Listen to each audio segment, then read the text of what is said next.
You may have heard the term, you want to be the dumbest person in the room, right? So you can always continue to learn from people that have come before you or who are farther down the path than you are in your career.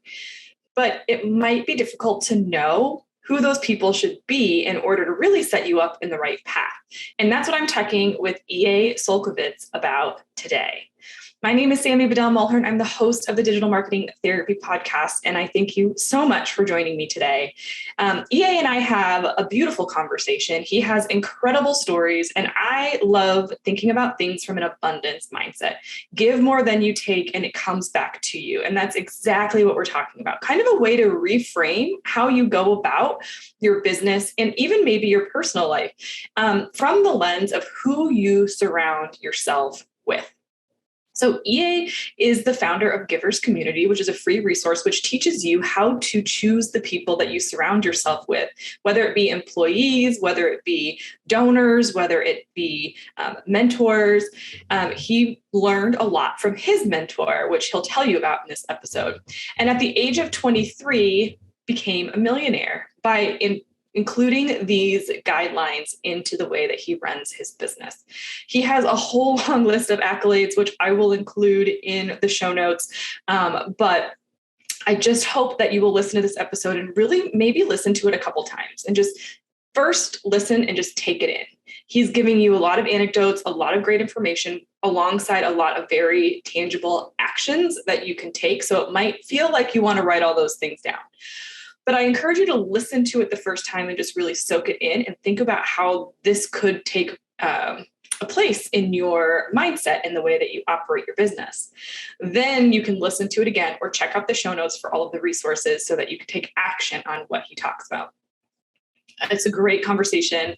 I loved it. I learned a lot. I was inspired by it, and I hope that you are too.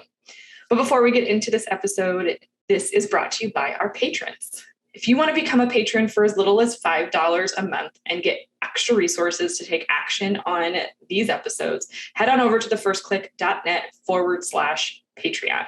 We have monthly Q&As, we have workbooks that we put together, and tons of tools and resources to help you keep moving forward towards your goals and hitting your financial donations and doing it all with a little more ease. So again, thefirstclick.net/Patreon. I hope you'll check it out and hit me up if you have any questions about it. Let's get into the episode. You're listening to the Digital Marketing Therapy Podcast. I'm your host, Sammy Bedell-Mulhern, and each week I bring you tips from myself and other experts, as well as hot seats with small business owners and entrepreneurs to demystify digital marketing and get you on your way to generating more leads and growing your business. Hey, everybody, please welcome E.A. Csolkovits to the podcast. Did I say that last name right? Not only did you say it right, it was like Robin Hood splitting an arrow with an arrow. So you nailed it. So, in fact, if I forget how to say it, do you mind if I give you a call and say, I love it. Well, thank you so much for joining me today. I'm excited for our conversation today. Thank you. Thank you for having me on your great podcast. Thanks. So you've created something called the Givers Community. Why don't you kind of talk a little bit about what that is and why it's so important to you? Great. I'd love to be able to, if I can, sort of digress a little bit to how it came about. And because we teach people how to form these giver communities and how critical that is today. Basically we have, companies opening and closing faster than ever before in history. Where companies used to last multi-generational, now it might be only 5 or 6 years. It's amazing how fast they open and close. And products being antiquated overnight by brand new products. Mm-hmm. And so when it's all done, what do we have left? Our relationships. And those that we have close around us will impact us in so many unspoken ways that we don't even realize. So we really teach, if you put it in one word, we teach discernment, how to discern in relationships, right? And this all came about due to my meeting my mentor at a very early age. His name was Sam Robbins, and he became the father I never had, even though I had a father, and I became the son he never had, even though he had a son. And he just took me under his wing, and it was such an extraordinary experience. I was so blessed to have him in my life for so many years. And he taught me those things that you don't find in a book. The things you don't, the things that are, for some reason, are sort of just handed on from person to person from those people that know it, and one of the things he shared with me was, the importance of being discerning as to who we have around us. And I learned this the easy way, and I learned it the hard way, both under his tutelage, because I thought I knew better, that kind of thing. And, Right. and he was right. So I want to share with your listeners, as we identify the different kinds of communities, I want to say first and foremost, we love everybody. I say that again emphatically, we love everybody. So we teach people how to, because it's a skill, we teach them how to observe and therefore how to separate the person who we love from their deeds, which we may not love. And by an actual skill, we teach them, look for these things. Don't listen to what they're saying. Watch what they do. And here's the things you watch here. And we even have checklists we do this with, and we teach it. It's a skill that just isn't being taught, unfortunately. And we said, when you see them doing these things, now you may want to discern and bring them closer into your life, which we want everyone to build and help them build their own giver community. Or when you see them doing other certain deeds, you may want to discern and begin to respectfully, not rude or nasty, respectfully distance yourself from them. Because if you bring them in closer, they're going to make you collateral damage. And they're going to bring, and so I ask your listeners, think about how many times your stress level goes up during the day. Think about the fires that you stomp out during the day. Those things have one thing in common. There's a name attached to them. And no one's teaching us. I'm positive, Sammy, that you're a self-improvement person. I'm a self-improvement geek. I love to self-improve, and I'm sure you do consistently. But the amazing thing is no one's teaching us, how about the other guy? If he's doing it wrong, what should we do about that? It's all look in the mirror, make ourselves better, which is great. I'm for it. I'm a self-improvement geek, But no one's teaching us how to discern in these relationships, in business, socially, family. It's across the board. So what do? How do you look for? And how do we begin? So when we say the word givers, we don't label it. We're not labeling a person. We're labeling giver deeds. When we say taker, we're not labeling a person. You are a taker. But we're actually labeling taker deeds, the deeds that are identifying what they're doing. So by teaching a skill set, an awareness level, and this was taught to me by an amazing, amazing man, my business mentor, who literally, if I can share with you a story about his background, which is really sort of says so much. He shared with me, because I met him in my teens, and he shared with me a story of what it was like to grow up in the Great Depression. Yeah, and wow. He said, there was, here I'm talking to someone who lived it, right? And he said, literally people were jumping off of buildings because they'd lost their fortunes. He said multi-mile long soup kitchen lines. Multi-miles long just to get a bowl of soup. He said, for some of our meals, we actually ate cardboard. Yeah. That's tough. That's tough. And when he was, and by walking around every day, no one was hiring. There was, everyone was pretty much laid off, it seemed. And he went by this one shop every day, and there was a guy standing in the back. So one day he just stopped in. They were just standing around. So it turns out he was the owner, and it was a sewing machine store. This place was filled with sewing machines, collecting dust. And it turns out he was the owner. He told my mentor, he said, no one's buying sewing machines. They want food. They're looking for food. They're not going to buy a sewing machine. And he said, I had to let all my employees go. He said, because we have no customers. He said, and I paid for all these sewing machines. They're all sitting there collecting dust. And my mentor got this flash in his mind. And he said, could I help you sell some of these? And he said, well, what do you have in mind? And he said, well, how about people can't afford a whole sewing machine? How about if we sell them on payments? He said, I'll guarantee the sewing machine. So if someone walks with one, I'll guarantee it. I'll back it. So you'll never have nothing exposed. He said, and we'll split the payments. And the guy says, man, go for it. Go ahead. Do it. Move. Something's better than nothing. They're collecting dust. They're all paid for already, right? So the next thing he did was critical to community and building the right kind of community. He put out a flyer for women to work from home. He said he could not keep up with the response because no one was hiring. And the fact that anyone was hiring in any way that meant income, he said he literally couldn't keep up with the response. And he built this significant community over multi-states. And he sold the women the sewing machines on payments. He gave them the pattern to sew with. He gave them the material to sew with. And he guaranteed he would buy the clothing from them. Wow. Thus guaranteeing their income, meaning they could make the payments on the sewing machine and also have an income, which is what they're really after for food and sustenance, overhead, everything. People just need the money. So then he bought the clothing from them, the women to work from home, and then he sold that to stores as deep discounted, handmade, high-quality clothing that everyone needed because everyone was looking for the least expensive clothing they could get. Wow. So, Sammy, in 18 months, when people are jumping out of buildings, off of buildings, I say, multi-mile-long soup kitchen lines, in 18 months, during the Great Depression, he earned $1 million. Wow. Now, that's a great story.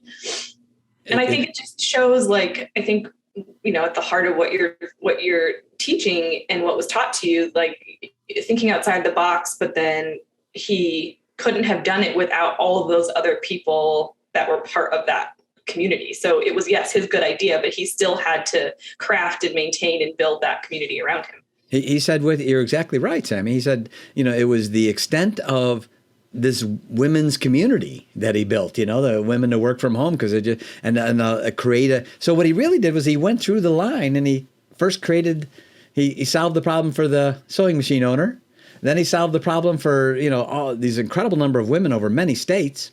And then he solved even a problem for the store owners and their customers, right? He literally went through step by step and solved everyone's problem.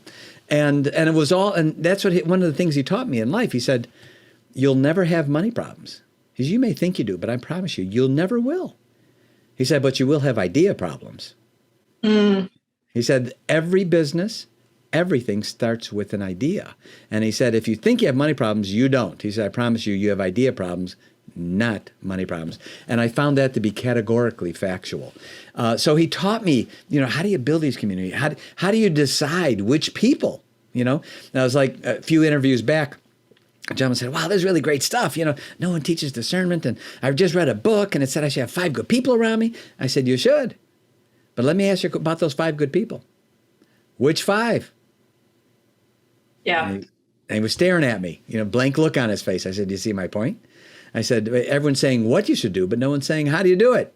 Mm-hmm. How do you select and not judging people, but observing their deeds? Because simply put, our talk talks and our walk talks, but our walk talks louder than our talk talks. By the way, I want you to know I practiced that right before I said it right there. I like that, listener. Yeah. I want to take this framework from the mindset of I'm a development director going out, working and finding donors, sponsors, people that are going to help fund our programs that are in our nonprofit organization, because I think this is interesting. We tend to go where the money is, as opposed to what you're saying, go where the right relationships are. And like you said at the very beginning, when we think about what drains our energy during the day, who are the people that are actually elevating that stress? Sometimes where the money is and the easier asks are the people that are going to be a larger drain on us on a day-to-day, which in turn could actually cost us more money and ability to continue to work through. So I don't know if this is making any sense, but how might we take this framework and put it even into how we evaluate those people that we go after for sponsorships, for donations, for those even from our existing donor pool to pull them up into larger donations? How might that kind of play into it to kind of separate who we go after and who we don't? Excellent. Great question. And I think the first step in that identification process, and it's a great question because I'm going to be able to be very, very specific with that answer and how to do that. First, I want to just talk, to digress just for half a second on the word community. I think the word community has migrated definition-wise.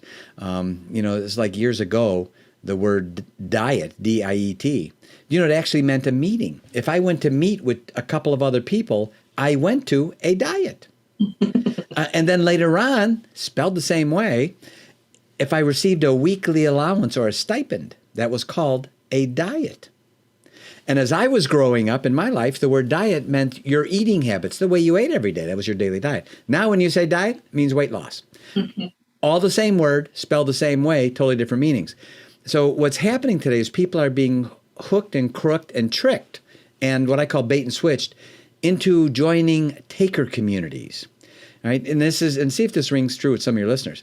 Come join our community. We're all the like mind. We're all going to help each other. And then you join, and 6 hours later, they're trying to sell you everything under the sun. Yeah. Right? That's not a community. That's a customer prospect list. Call it what it is. Why are you baiting and switching me? If I'm interested in your products, just be upfront. Tell me what they are. If I'm interested, I may stay on your list. I may want to find out. But so I got to tell you, I've been duped a couple times, and I just do unjoin, because I know the whole thing was contrived, which is what a taker community is. It's contrived to take from you, whether it be money, a resource, or something else. By severe contrast, and I mean severe, the giver community, right? How do you form that community of people? To your question, Sammy, how do you form that community of people around that will help you? And how does that take place? How do you do that? How do you discern those right kind of people? First of all, we need to understand some people say, well, I got to go where the money is, as you astutely said. They're forgetting something very important when they think that. The money's omnipresent. It always was. So they're sort of kidding themselves with the reference, I have to go to where the money is, because the money's everywhere anyway, right? The idea is what's missing, not the money. And it's almost clichéic, but it is true that we are 6 handshakes away from just about anyone else. Right. That's true. So it's more important to focus on the things and deeds that people are doing that we're associating with, because those 6 handshakes will exist in that group or the group where we just went just for the money, right? So you take a step back and we say, okay, how can I find that right kind of group of the right people? So what I'm going to share with you, and it'll be a little bit rapid fire in the interest of our time, but there's 7 steps in forming a giver's community.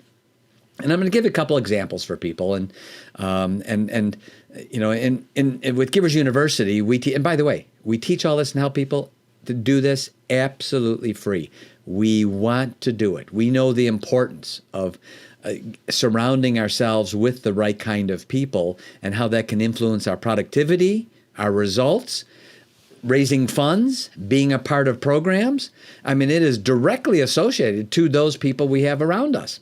And no one knows, how do I decide which people? They just sort of feel like they're blindly going out there, and well, I'm just going to throw myself out there, and they don't need to do that. It's just they've never been taught the skill. So I want to share 2 things with you, laying the foundation for that. This is a critical part, especially, and I can share with you, I've obviously, been associated with millions and millions of dollars, even at an early age. My business partner taught me about something called the giver scale of life. It's a critical part of building your community around you. At 19 years old, he said, let me tell you about this thing called life. And I said, okay, this should be interesting.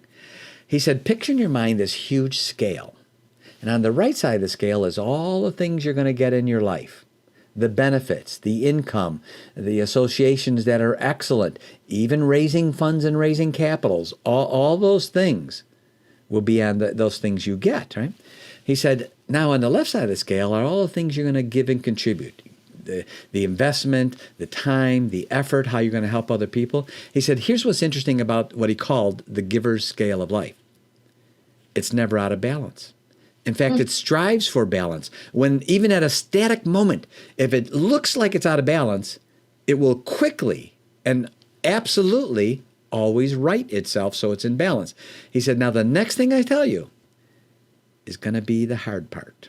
But once you get a head around it, once you get your head around it, once you understand this, he said, you'll be unstoppable. He said, here's what you do. Forget about the right side. Forget about it. He said, and make it your daily goal and objective to heave so much on that left side. Just make it your daily goal to get the scale out of balance because you've put so much on the left side. And he said, because it'll right itself. And when it does, you'll never have to worry about what you get on the right side. So, key aspect of raising funds, don't worry about the raising funds. Help a lot of other people raise funds, and you watch how you get it back 3 times over. I know that sounds almost utopian, but I can share with you, it's not. It's really not. When we begin to understand the importance of sharing and giving to others that which we would like to receive, we get it back. But here's what's interesting. We get it back exponentially. It's not just the same, one for one. So, everyone's thinking, well, I got to do this. I got to raise funds for this project and all this other thing. And they're creating no value for anyone else because it's all about gimme, gimme, gimme, gimme. Yeah. Whole mindset, whole preposition, whole premise, all of it, it's out of whack. It doesn't work that way. And then they can't realize why all of a sudden it didn't work out for them. So a community, as we get into the details of building one, we use at Givers University, we use the term Junto, Junto. The word actually it's a Spanish word. It was first, came about, at least historically in the 1600s. Wasn't used much. And then in the 1700s, a gentleman by the name of Benjamin Franklin picked it up. And in 1727, Benjamin Franklin put together a group of 12 friends. They met every Friday. They met for a couple of hours every Friday, and he named this group the Mutual Improvement Club. Later on, he named it the Junto. Later on, he named it the Leather Apron Club. Right? They met every week, and they talked about everything, by the way. They talked about business, politics, morals, ethics, in business, improving each other, helping each other. There was a group of 12 friends that were close-knit, had intimate, confidential conversations, and helped each other, right? Because they all had resources, right? If it's true, because I believe it is, that you are 6 handshakes away from just about anyone, think about what would happen if you have 12 people around you that all could do the same thing. Yeah. And they're people that you know, like, and trust. Yep. Because they can do those same 6 handshakes just like you can, right? So Benjamin Franklin formed this group here, and that was how the term Junto really sort of came about, and we adopted it at Givers University. And we identify 3 kinds of Juntos. All of these can be used for the thing that you mentioned, raising funds, putting together projects, etc. The first one is called the Givers Greater Junto. This can be a Junto of any size. Worldwide. A couple examples of that might be Salvation Army, VFW, Lions Club, right? They have chapters all over the world, and we call those Givers Greater Juntos. They can be any size for any purpose, right? And one of the best ways, by the way, to help people get of like mind is to be able to have people come in the community who are helping each other. And here's the crazy part. Help other people achieve what you'd like to achieve. Right, like a Rotary Club would be a great example. It's a great example. It's a great example. You help others achieve what you want to achieve, and you watch it get handed back to you much larger on a silver platter, right? The next one we call is a Givers Insider Junto. That's usually more 2 to 12 members, much closer to Ben Franklin's Leather Apron Club, if you will, right? And then the next is a Givers Millionaire Junto. Now, Givers Millionaire Junto is 2 to 12 vetted millionaires who get together. A Junto, by definition, Sammy, is a group that have gotten together for a common purpose or interest. That's it, right? A good example of a Millionaire Junto is, first of all, the one I had with my business mentor, right? That relationship helped me become a millionaire at 23 years old, and at 33 years old was the first year in my life I earned $1 million in personal income, not business, personal income after I paid my taxes. I had $1 million in my pocket that year. Yeah. Why? Because of the Millionaire Junto, not because of me. It's because of who I was associated with. In 1915, Henry Ford formed a Junto. Henry Ford, right? Consisted of him, Thomas Edison, Harvey Firestone, John Burroughs. It was the 4 of them. And Henry Ford named their group the 4 Vagabonds, right? They gave them a name, they gave them an identity, right? And they used to travel together, and they had a huge impact on each other's businesses, right? So the first thing I want to say about a junto and how much people approach the things they want in life, they do it backwards by saying, how can I get this? And that's backwards. What they should be doing is utilizing what I just mentioned about the giver's scale of life and saying, how can I help other people get what I'd like to receive? Sammy, it will come back multifold. I can go through instance after instance in a 40-year plus business career where it absolutely works because it was taught to me at an early age and I was dumb enough to listen to what my mentor taught me. The 7 steps in forming a junto or your community are one word. It's called DISCERN, and we use that as an acronym of the 7 steps. DISCERN. The first letter is D, decide, right? D is for decide. All right, how do you decide? Which people? That's a critical point of what you were even asking with your earlier questions. We actually have put together, we give it absolutely free, a checklist of what we call the 25 do's. These are the 25 actual deeds you should be observing people do. And on one side, we have the giver's 25 deeds. On the other side, the taker's 25 deeds. And all you have to do is just be observant, put a check mark. At the bottom, you have your total, and you already are pointed down the right path of whether they should be someone you should pull yourself closer into you, or whether you should be respectfully distancing from them, right? Because just because they say something, I've met many, many people that are, one, educated idiots. They have all the book information, can spew it back at you, never done it themselves. Right. And you're literally paying for their education, right? And they're saying, I'm going to coach you, I'm going to help you. They've never done it. They don't even, so they don't have the acumen of all the mistakes that go with having done it, right? That a real mentor and someone that you want to have close to you has. So this is a very granular checklist. Years ago, actually, it's a great book still today, obviously, Think and Grow Rich by Napoleon Hill. Mm-hmm. Right? Napoleon Hill does an excellent job of talking about the mastermind. A junto is a mastermind on steroids because Napoleon Hill talks about what it is, but he doesn't say how to do it.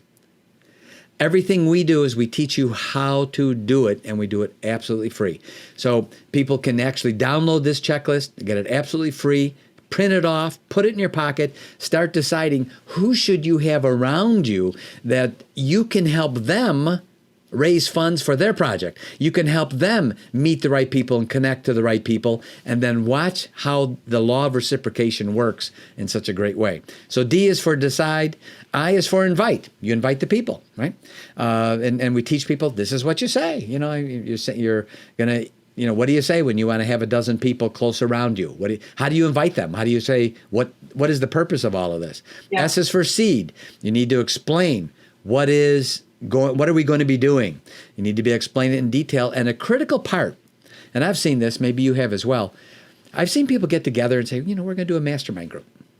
And then 2 or 3 months later, the thing just dissipates. Yeah. It just does. And that's always intrigued me. Why do they follow? I mean, they get together for a good reason and a good purpose and good intent, but it just sort of dwindles and falls apart. It's because there's critical parts missing that help that be glued together, I guess, for a short term and long term. Part of it is the expectational agreements. Like as an example, I mentioned the 25 do's, that checklist. We suggest to people, share with people, this is the checklist of the 25 things, the 25 deeds we hold each other accountable for. That means I'm going to be accountable for them too. These are the things I'm going to do. Mm-hmm. And I want to be held accountable to it, but I'm going to hold you accountable too. And if these 25 things don't work for you, God bless you. Have a great day. It's just not a good fit. We love you. Bye. Just that simple. Be selective and discerning as to who those people are that you're going to have around you, because they're going to have a huge impact in so many unspoken ways. So we call these, Sammy, expectational agreements. Agreements up front of what we all expect. These are the things we're going to expect from all of our members. That's why there's only 2 to 12 of us. We're holding each other accountable, but it's a confidential group.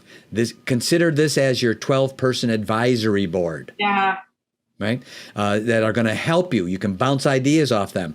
They have already done it in their business, quote unquote. So they have a huge amount of resources and acumen, and you have yours. and you're all helping each other in a very confidential, no holds barred. Here's my problem I'm having with my business. Let me bounce some ideas off you guys. What are your gals? What do you think? So the next is C in discern. That means convene. You have to convene on a regular basis, right? Every week, every month, every quarter, whatever it is, have a regular convening time and date.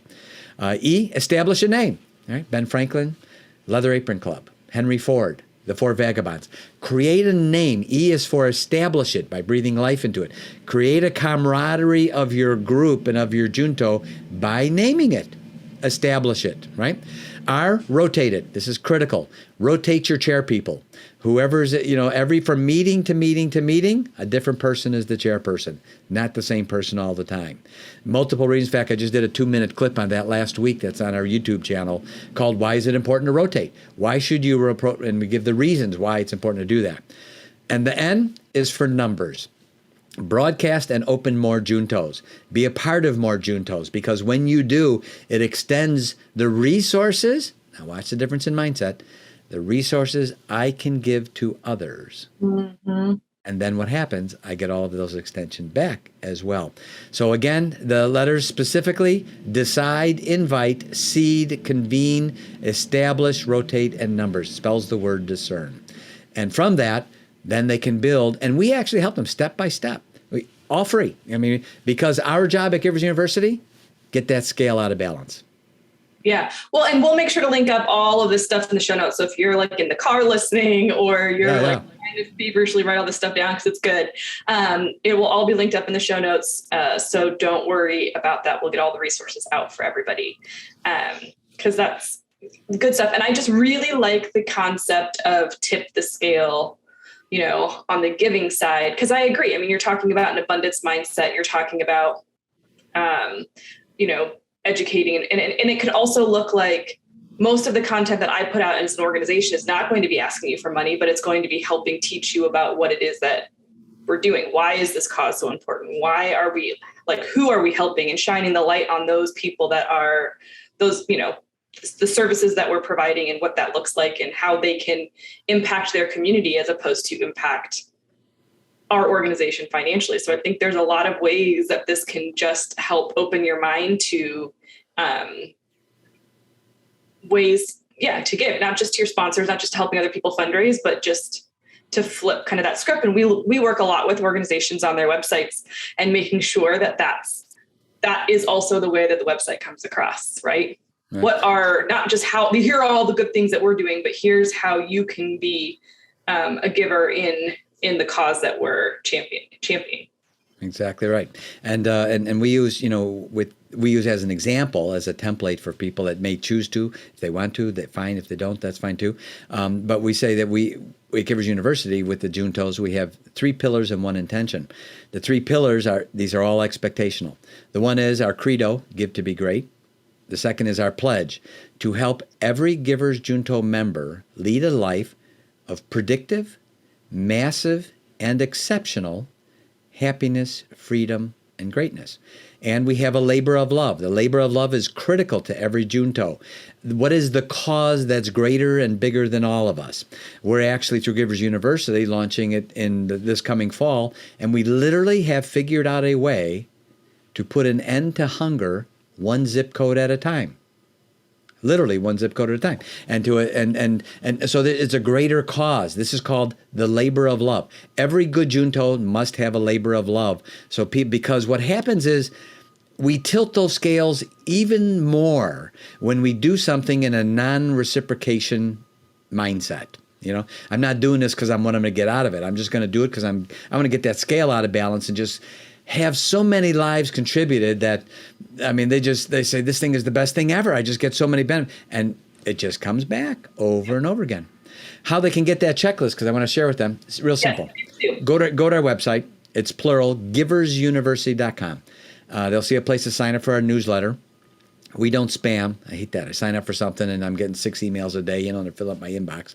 Unsubscribe, right? So we send out 1 email a week. That's it. Thursday morning, 5-minute read.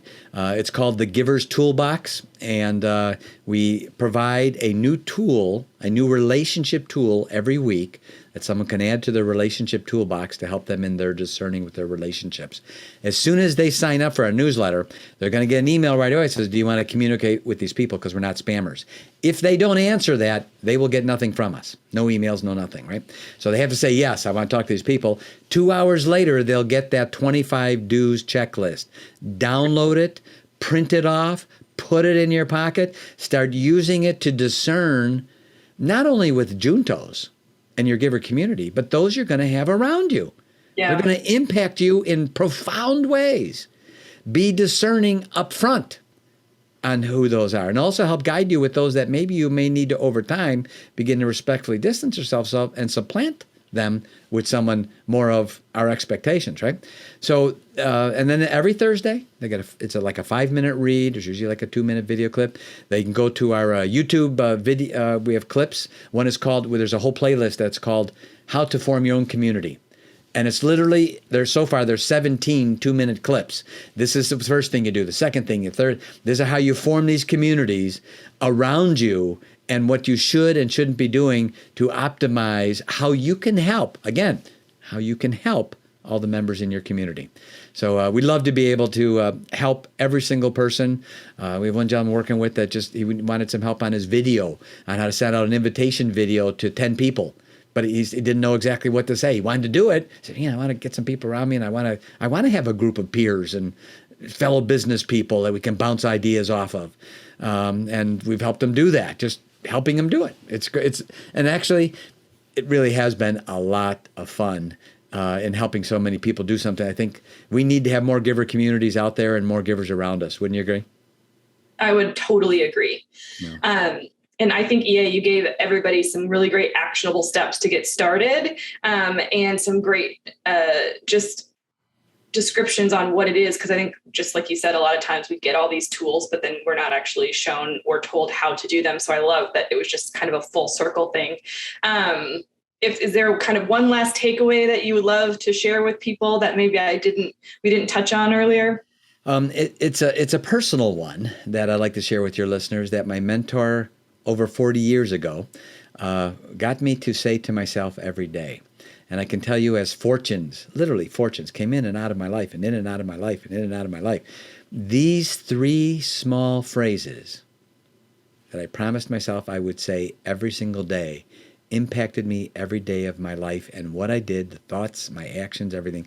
And I share these 3 phrases with your listeners in hopes that they begin to use these same 3 phrases every day, because it will be profoundly impactful on them. And the 3 phrases my mentor taught me and convinced me to say are: I will never give up, I will keep rising up, and I will always overcome. That's so good. Yeah. And that's easy. You can do that in 15 seconds. I just did it. Yep. Well, I thank you so much for coming on this episode. This was wonderful. And like I said, everything will be in the show notes at thefirstclick.net/podcast. Thank you so much. Thank you, Sammy. Thank you for having me on your great show. All I can say is, wow, super inspiring stories. I love all the history and the color and just the tangibleness of what EA talked about. So I hope you did too. I'd love to hear if you're in any masterminds or if there's any communities that you're working to build or any Juntos. And I just thank you for listening. So make sure you go to thefirstclick.net/podcast to get the show notes for this episode, or to watch the video. You can go to thefirstclick.net/YouTube to see the video version of this interview. Please subscribe wherever you listen. And I just thank you so much, like I say every episode, because this is one thing that I love to do. And so I'm thankful that you're on this journey with me. I will see you in the next one.